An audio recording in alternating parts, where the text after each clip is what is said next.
Welcome to the Success Ascent. My name is Pat Mancuso, the creator and host of our show, and I am excited to be with you this afternoon and really excited to introduce to you somebody who I actually met recently. However, we have a relationship in that I really owe a lot to his dad.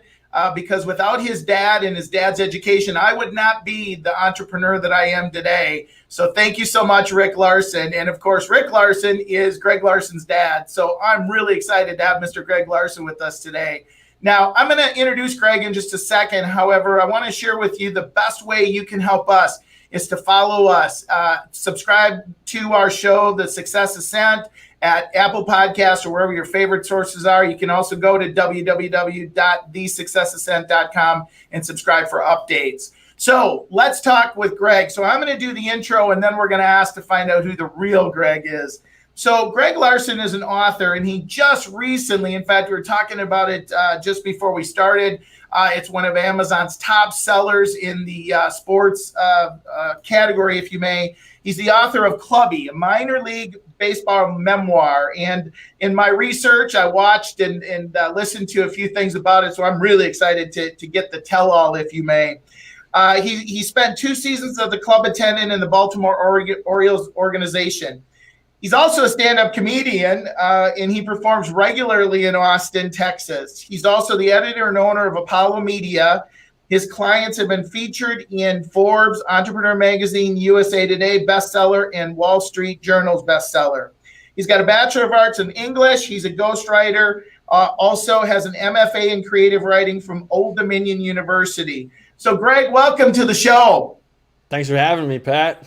So I always have some fun with my client, with the folks that join us on the episodes here. And I say, okay, that was the kind of written, the scripted Greg Larson. Tell us who really the Greg Larson that's in front of us today is. Like, who's the real Greg? That's a hard question. I mean, maybe I'd have to consult with my therapist first, but I think in short, I'm a storyteller, and that's the core of it. That's it. I tell stories, whether they're my own or other people's. And so we were talking in the beginning, kind of what got you excited about writing a book, obviously, is you've written a number of books as a ghostwriter, a number like it was in the hundreds, you said. As an I've probably written as a ghostwriter 30 plus. It's hard to keep track of even, but as an editor as well, it's well over 100. So you write this book. It's called Clubbie, a minor league baseball memoir, and we're going to talk about that in a second. Yet, before we get into that journey, what kind of brought you to the clubhouse? Like, I mean, what brought you to baseball? Yeah, I think it's unusual for somebody who loves baseball so much to fall in love with it as late as I did. I mean, I didn't find the game until I was 13, 14 years old. It was the years, I grew up in Minnesota, so I was a huge Twins fan.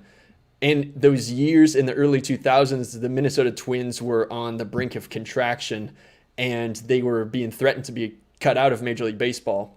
So I saw these guys as underdogs. I saw the standings one day, and I saw that they were in first place, fighting for their lives, in some ways quite literally, to stay in Major League Baseball. And I just got hooked from then. And from that time going forward, I just wanted to be a Major League Baseball player myself. I thought I'd be like a scrappy, brilliant defensive, but light-hitting second baseman was my goal. I love it. And I mean, I was, Pat, like Minnesota's not a baseball state because you can only play like a month and a half out of the year. Right. It's a hockey state, and probably snowmobiling is bigger than baseball in Minnesota. And so I still had these dreams of being a ball player. I got cut from my Division III school, Hamlin University. I transferred to a school in South Carolina. I got a Division I baseball scholarship, but it was as an equipment manager. And then when I graduated, that was my only job experience that I had in the whole world, was washing jock straps. And I thought, okay, I don't think I consciously thought that I was still going to be a ball player, but I think unconsciously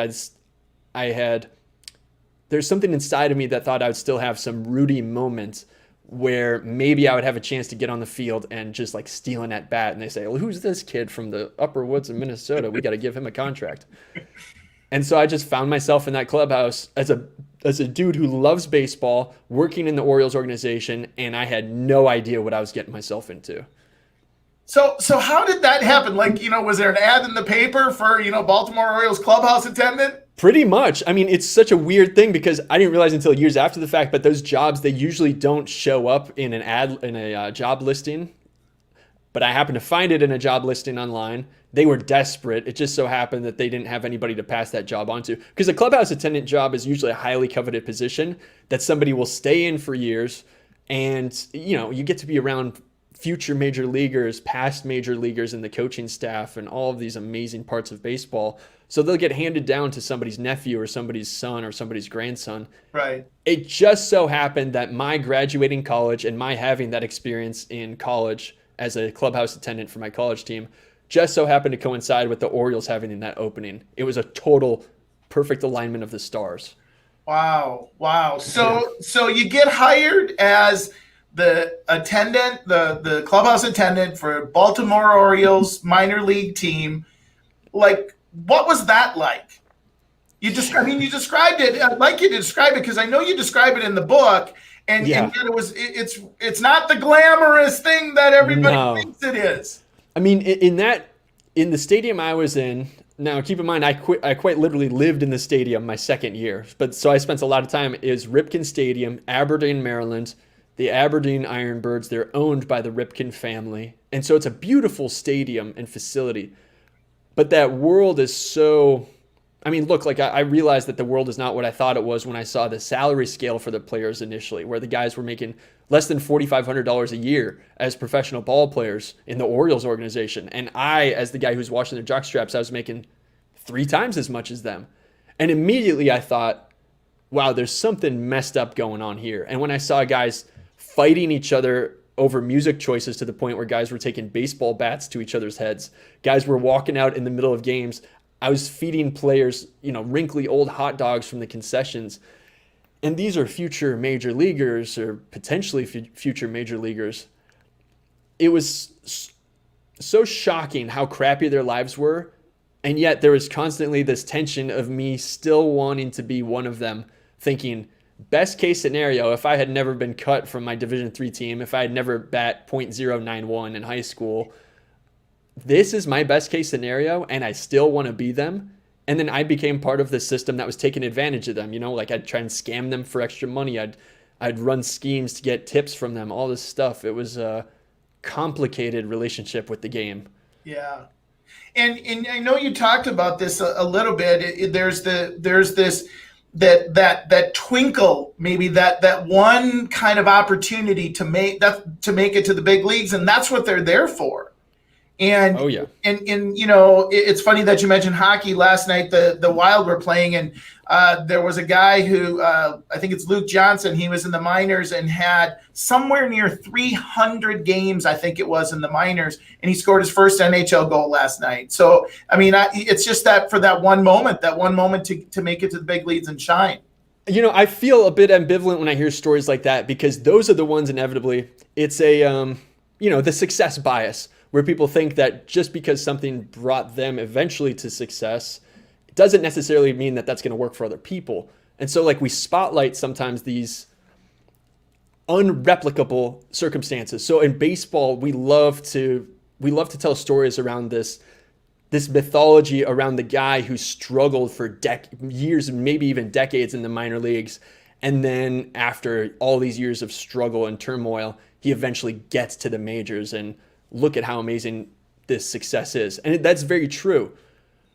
But there is something dangerous about that mythology, because we do not highlight the stories of the guys who fight for all those years and never make it. Right. To me, that's the core of this book that I wrote, because those are the most fascinating. There's something curious to me about failure, not only in myself, but in professional sports in particular. There's something so much more fascinating about struggling your hardest and never making it, because I think we don't talk about it enough. Right. Yeah, we feature about the success, but not about the struggles. Right. And so I think that's highlighted more in baseball than in any other sport. I think as a byproduct of the fact that the draft is so long and has so many players. It's changing this year. But it used to be 40 plus rounds in the draft, so 1,000 plus guys would get drafted every year. So with all of those people, inevitably the laws of high averages are going to lead to certain kinds of stories of all kinds. Just there's too many guys living too many different lives. Well, and you think about it, and I think about this on occasion, your teams come out and then people make the team for the year. And then the next year, there's a whole new wave of people that come into the system. Yet, where do all those people go? Because most of them didn't leave the field last year, right? And that's what you're talking about is these people toil, and yet nobody thinks about them. For sure. I was there for 2 seasons with the Aberdeen Ironbirds. The second season was an almost completely new team. The only thing that was the same was the stadium and the jerseys. That was it. Half of them, they get moved up, and the other half of them, they get released, and there are a couple of them that stick around on the same team. And look, like at the level I was at, short season, single A, bottom of the barrel, minor league baseball. So bottom of the barrel that the league that I was in as a clubhouse attendant no longer exists. The New York Penn League was wiped off the map in the last year. Wow. If you're sticking around there for longer than 1 season, something's wrong, and you need to get a kick in the ass either out the door or up in the organization. Oh, wow. So like, I don't want to get real deep in the book because I want to talk about your journey. Sure. But you mentioned the conversation in the book is really about the struggles, not about the superstars. Would that be a good way to describe it? Yeah, I think that's part of a big part. Yes, that's accurate. The book, I don't feel is about baseball even. It's about love. Baseball is just a backdrop to explore these deeper issues of what it's like to grow up in a game that tries to keep us young, what it's like to love another person in a relationship when you have a hard time loving yourself. And all of these parallels between my life and the players' lives and how they intertwine in this really complicated and interesting way is the core of it, much more than saying, oh, I used to be a clubhouse attendant for the Trey Mancini and Mike Yastrzemski. I'm not interested in that as much. So the book isn't so much about that. So we're going to I want to get into the book. I want to ask you one other question on it. What prompted you to write a book? I mean, besides the fact that this is what you did for a living, right? Right. What was kind of the defining moment to go, I got to write my own book? I've always, for this one in particular, there was a moment in 2012 when I had been a clubhouse attendant for less than 2 weeks. And my best friend on the team, Alex Schmarzo, a relief pitcher who struggled a lot with anxiety, and I experienced a lot of anxiety, so we connected with each other. He pulled me aside, and he gave me this beautiful metaphor of minor league baseball being like scratching lottery tickets, where you scratch lottery tickets with your friends, and you're in a group, and you're spending money doing it every day. Inevitably, if enough guys are in a room playing the lottery, one of them is going to win.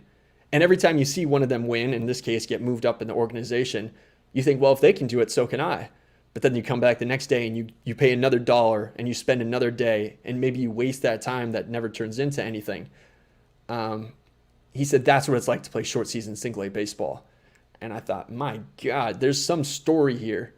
I didn't know what the story was, but from that moment, I was taking obsessive notes and journal. Like I keep a pretty obsessive journal. It's less obsessive now, to the point where I would write down specific conversations, I'd write down specific scenes. And so for those 2 seasons, I had 285 pages of notes that turned into this book. Yeah.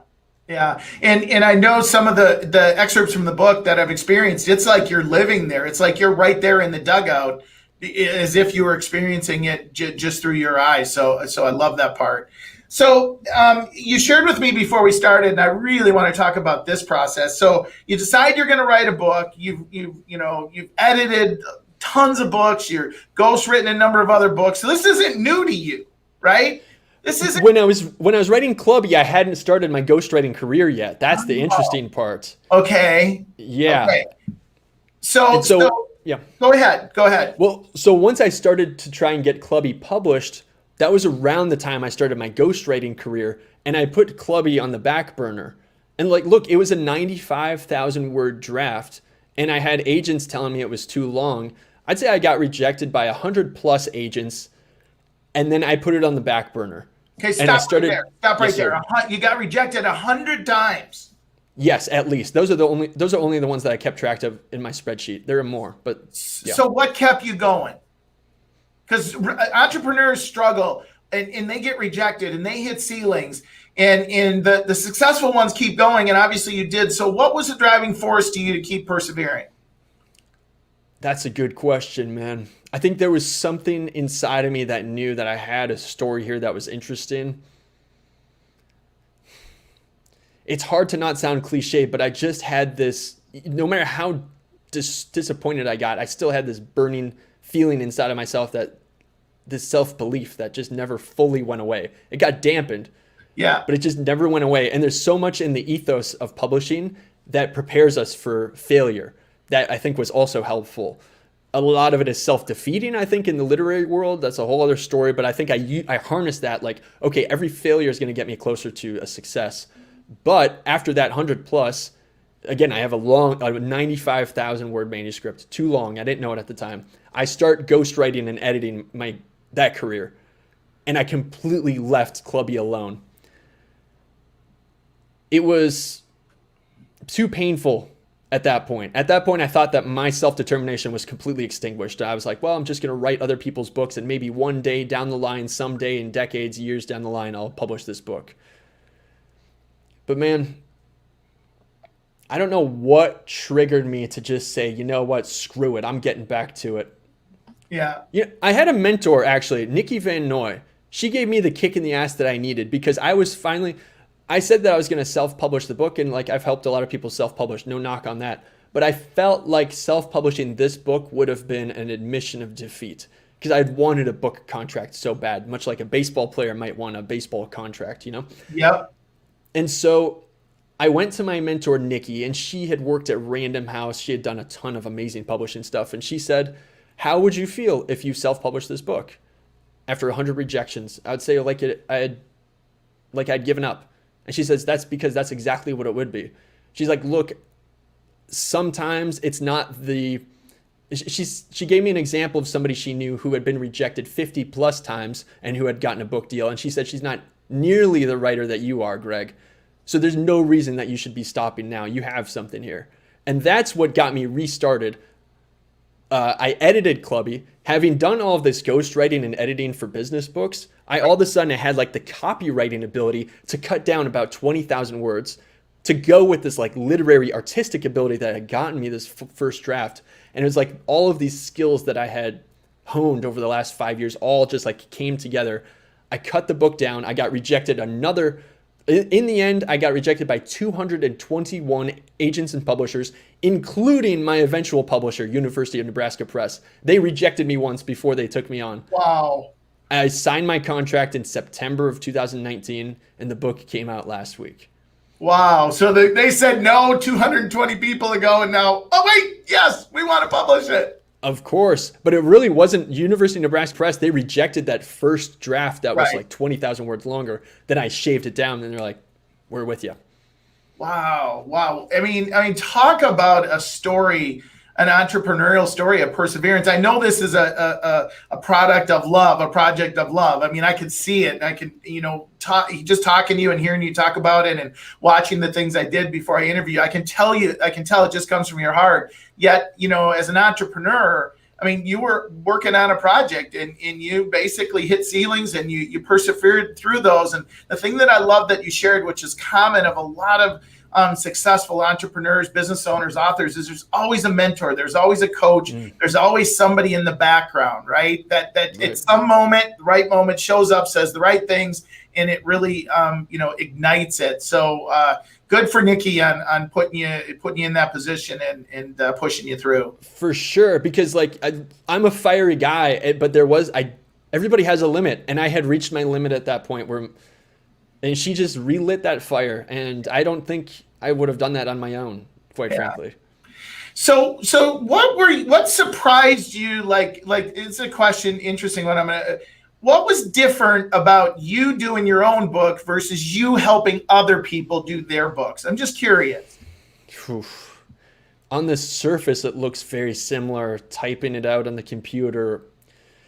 This was a much more research-heavy project. I mean, look, like to write Clubbie, I was going into microfilm rooms and looking up old New York Times articles about the 1945 World Series. I mean, that's part of the process. I never once did that for a CEO's business book. Interesting. It's a very different process. And, the ghostwriting process, at least that I employ, is so talk heavy, it's conversation heavy, where I'm, much like you're doing with me, Pat, you're asking me and you're trying to get me to tell interesting stories, but you're also trying to extract wisdom from me that you can share with other people. That's exactly what I do when I start to interview somebody who's a ghostwriting client, and I record those conversations and then turn those recordings into a book. And so that was just a completely different process. Even though the final result is bound and it has words on a page and it looks similar from the outside, the process is shockingly different. Yeah. Yeah. Well, it's personal too, right? I mean, it's personal. Oh yeah. Of course. I mean, there are all kinds of things in this book that I did not want to divulge, but I knew that I had to if I wanted to tell the most complete and most entertaining and maybe most effective story that I possibly could. Well, and so let's shift to that a little bit. And it was interesting. So book has been very successful. You tell the stats, because I would love to encourage people to go buy it because it sounds like a great book that they can learn so much from. So top For on sure. Amazon seller. Yeah, right now it's the #1 bestseller in the baseball biographies category. It's been #1 in the baseball category. It's been #1 in the sports industry. All this stuff. It's sold 1,000 hardcovers the first day. It's just all that vanity metrics it's been doing well on in this first week. And downloads and Audible, it could be in the millions by now. I don't know. The Kindle version was up for $1, so who freaking knows? My dad accidentally bought 1,100 copies of the $1 Kindle. I had to walk him through returning 1,000 of them. Oh, no, he should have given them away. Come on, Rick, let's think differently. I love that. Okay, so book comes out, but you got some concerns. Like some of the things in the book are a little bit edgy. For sure. I mean, there's a lot of conversation in professional baseball right now around how minor league baseball players are treated, which used to be a very under the wraps, nobody knew about it kind of thing. But now with work like what I'm doing with Clubbie and people exposing what really goes on in minor league baseball, Major League Baseball is now being forced to make some changes that I don't think they enjoy for their pocketbooks and their bottom line. For example, this year, coinciding with the release of Clubbie, Major League Baseball is increasing their salaries 38 to 72% for minor leaguers, which it is a great first step. It's awesome improvement. But, that turns out for their single A players at the level I was working at, instead of getting paid $290 a week, they get paid approximately $400 a week. And so these improvements is a drop in the ocean. And so when they see a story that's so evocative, like you said, it puts you right there. It's one thing to hear the numbers of a world like this, but to actually see it in scene so dramatically rendered, I think it is a much more impactful for people and maybe makes them say man, this world is a lot more messed up than I even realized. So, I've had the Baltimore Orioles are disallowing their minor league affiliates from promoting the book. I've had executives from the New York Mets. I've had executives from the Atlanta Braves, who I will not name, who have emailed me telling me that my messaging is offensive, all these kinds of things, that I'm disrespectful. God. I mean, it's classic baseball, just the traditional establishment. Maybe there are a lot of industries where you speak up for what you believe and people push back for you. In baseball, it seems to be a very, very traditionalist ethos. Well, Greg, let me let this cat out of the bag, and this might be controversial. I'm not sure that you can please anybody in today's world, right? You're going to offend some people, and the fact of the matter is you're standing on your values and your principles, and I would just, acknowledge that. And, when you stop and think about it, just to go into, and again, I don't know this world, I'll just put it out there. It's not like these guys show up for a game at 6:00. I mean, this is like a full-time gig during the season, and then the off season's like a full-time gig preparing to make $400 a week. Holy Hannah. Yeah, it's more than a full-time gig. I mean, these guys, if you include bus trips, if you include training regimens, and you include all that pre-work, I mean, they might be at the stadium for 14, 15 hours a day, right, if you include all the travel. So it's ridiculous. So if I'm going to aggravate anybody, by the way, players have been so overjoyed with the book. If I'm going to aggravate anybody and I aggravate the establishment of Major League Baseball, amen, brother. I stand with myself and I stand with the players. Yeah, because they're making all the great decisions right now too, aren't they? We'll just leave that one alone for a while. Right. Okay, so now let's go back to the book. So what have you learned that you would share with people? Because like I shared with you, I have a desire to write a book. What have you learned since you released the book that you would share with folks? Since I released the book, that's an interesting one. I was really hesitant. Like I said, there are lots of parts of this book that I thought were I had an anxiety that I was being unsympathetic, not only to myself in the book, but also to the people in the book. Because writing about real people, regardless of the type of book you're writing, whether it's a case study in a business book or a memoir or whatever, it's scary because you want to render them truthfully, warts and all, but you also want to render them sympathetically. And I worried that I hadn't done that.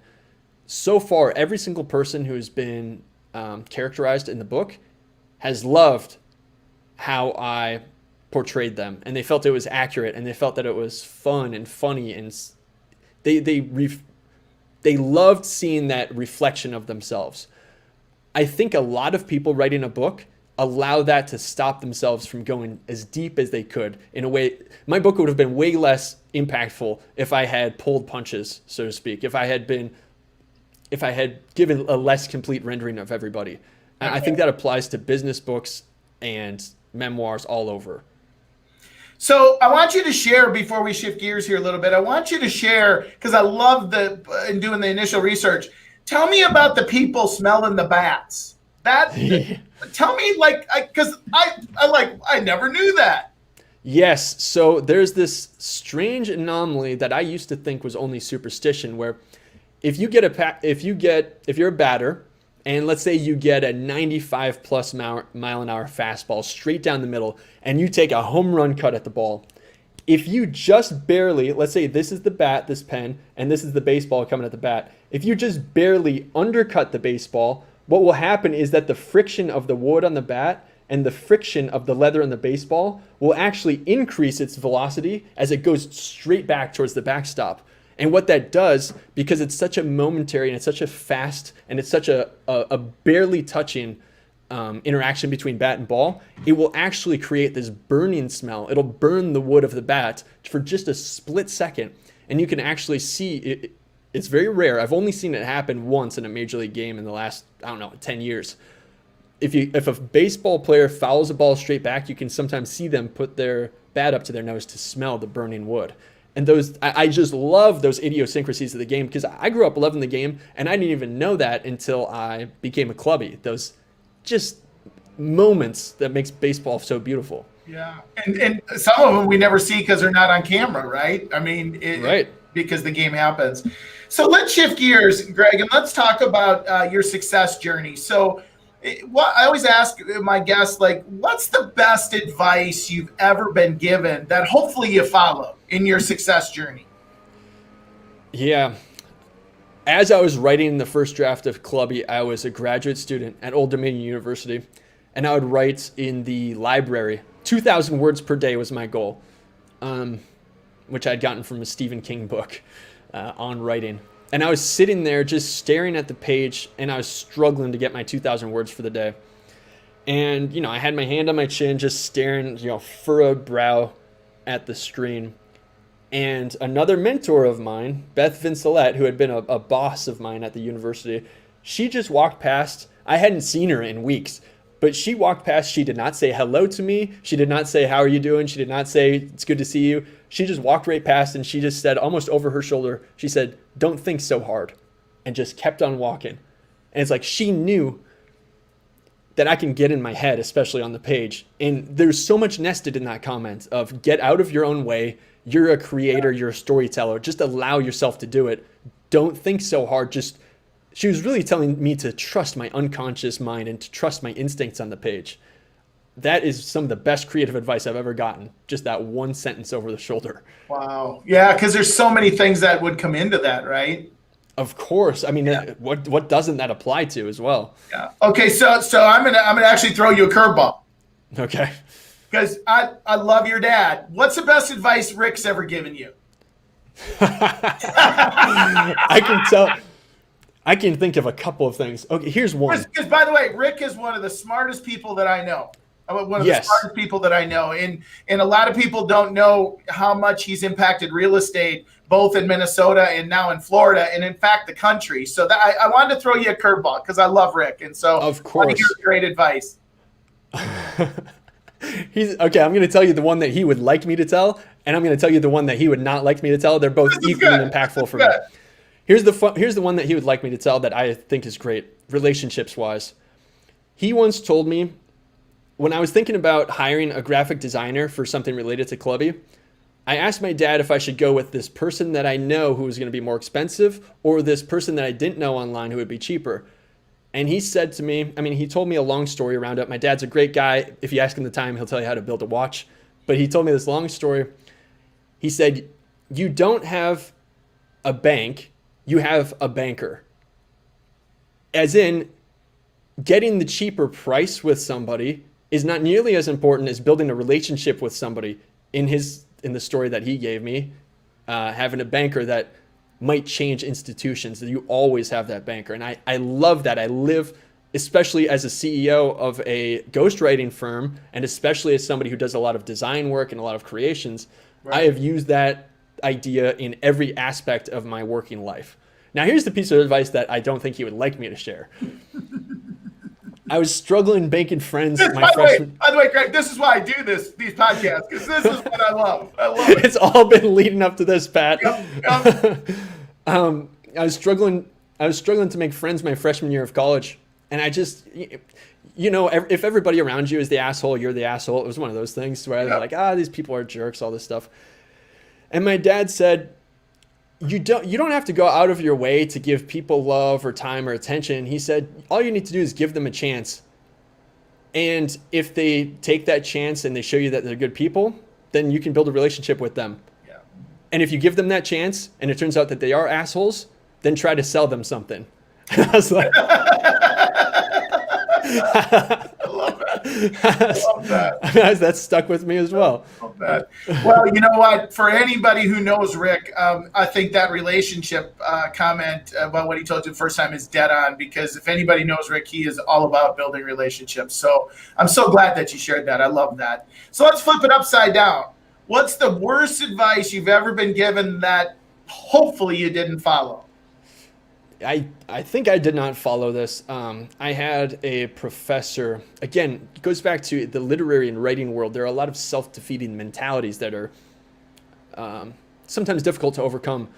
And I had a professor try and give marketing advice, and he said that the best books will be discovered by the world, and that the world and readers have a way of finding the best work and lifting it up into the collective unconscious. And I thought, that's bullshit.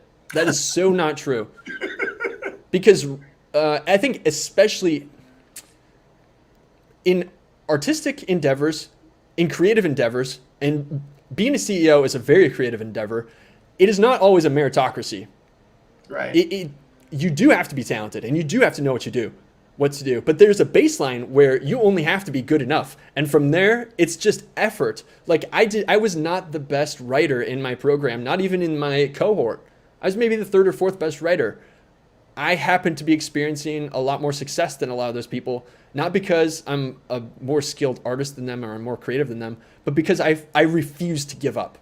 That's it. Yeah. Yeah. Well, and I mean, writing a book is not easy, whether it's ghostwritten, whether it's something that I think, I've interviewed a lot of folks on our show, many of which have written books. Everybody wants to write a book. I don't think you could come across a person that would say, yeah, I'd love to write a book. And yet very few do. And it's because it's not easy. I mean, it's a process. And clearly, 200 plus people telling you, yeah, not so good. It'd be real easy to quit at that point. So sure. Good for you. Good for you. Well, you know what, Greg? I want you to come up with a final thought to leave us with. I'm scrolling down in the bottom right now. If you're watching this live or you're going to watch it later on, they can go to clubbiebook.com, get the book. Obviously, it's available at Amazon and wherever you can buy books. And Kindle. And so I really would encourage you. The excerpts that I've seen you guys, the book, I haven't got my book yet. It's on the way. So the excerpts I've seen, though, it really is a great read from what I've seen so far. So everybody, first of all, thank you so much for being here today. I'm going to ask Greg for his final thought. We'd love you to give us feedback on our episodes, subscribe at your favorite podcast source, or go to www.thesuccessascent, and you can sign up and get our updates and anything that we push out. So, Greg, as we close, give us a final thought. What would you share with our listeners before we go here? Watch your self-talk. I struggle with self-talk a lot, and I think it's inhibited me at different points in my life. And what I notice is that the way I talk to myself is usually what the world reflects back to me. Maybe it takes a while for that to happen, but inevitably my self-talk becomes what happens in the world.